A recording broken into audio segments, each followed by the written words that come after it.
How do you feel about that inside linebacker depth that you guys were able to develop with like Akil? Matt was saying he made a jump and guys like that. How do you feel about that group? Better than where we were at the end of the fall, and just like every team in the country, you know, you're in your spring ball is usually phase 2. After the season, you get into your winter conditioning program and then get into spring football. And yeah, we have 4 guys that can step on the field and play. Last fall, we played 2 guys the majority of the time, which was way too many snaps, but we didn't feel like the other guys were quite ready to step on the field. But now Akil Jones and Nate Lamnon can play. That's going to take a lot of pressure off of Drew Lewis and Rick Gamboa, which is huge, not only for injury situations, but just keep them fresh throughout the year. So do like where we are with those 4, but we got a long way to go to be ready for Pac-12 play.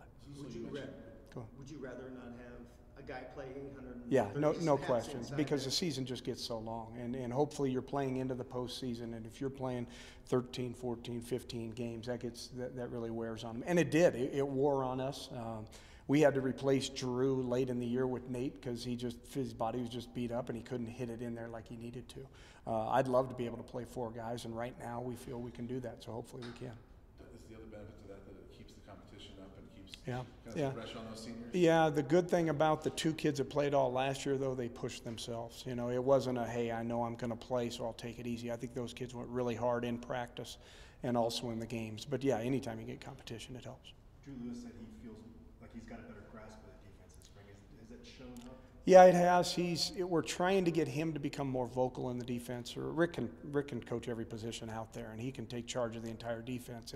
And sometimes as the other linebacker, you rely on that too much. So we took Rick out of there once in a while and made Drew and Akil and Nate, all 3 of those guys, learn the entire package rather than just what they have to do. And I think it needed to be a step, and it was. And again, every team in the country is going to say the same thing. Our returning players are smarter than what they were before, and Drew's certainly one of those guys.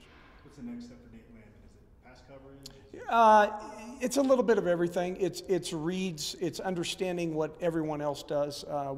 We threw just the other day. We threw Nate in at the other inside linebacker position, and his first reaction was, "I'm not quite sure what I'm doing." Well, he better know.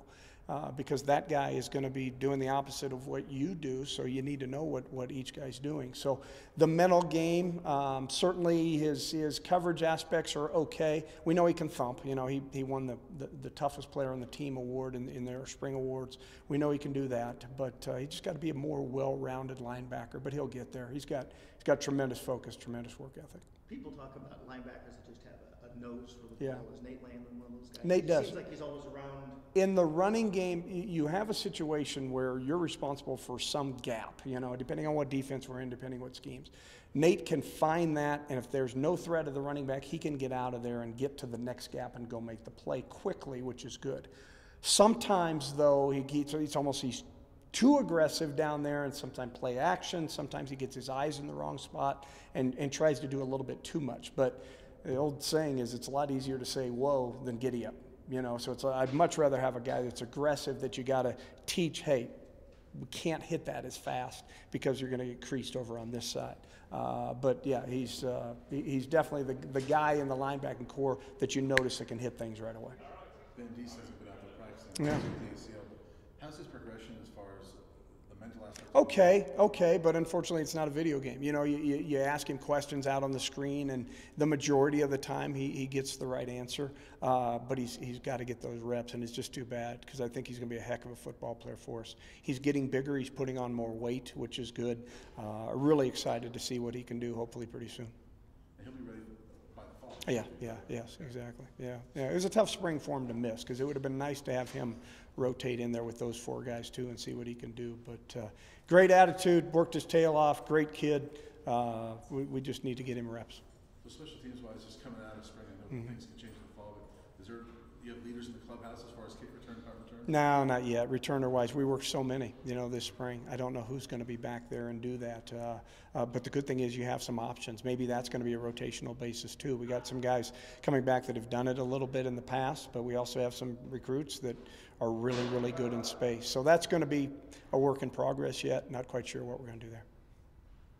Thank you, Coach. Well, good. Thanks, guys. Appreciate it.